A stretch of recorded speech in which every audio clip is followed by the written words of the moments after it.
Now, the first step really for any advertiser, whether you're existing, you've been advertising for years, or whether you're just getting started today, is to set the right goals. And so a lot of people say this, of course, and you might be thinking ACoS goals, spend goals, sales goals, like what goals are we talking about? And I like to think of it quite simply as what is the goal of advertising on Amazon in the first place, right? And fundamentally, what you're trying to do is simply drive traffic to your listings that you wouldn't have had before.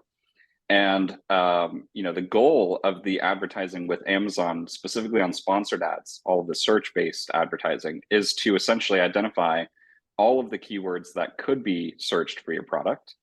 There's a finite number, there's infinite number of keywords that exist, but only a certain number of them will ever be relevant to your product. So how do you structure your campaigns and your strategy to go and find those keywords and then separate them into two buckets, the ones that do convert for your product and the ones that don't? And so with that in mind, this is a strategy that I call search term isolation, which is the process of constantly researching new search terms and sorting them into two buckets, the converting and the non-converting, so that over time, you eventually have a huge list of very profitable converting keywords for your brand, and you also know what to stay away from.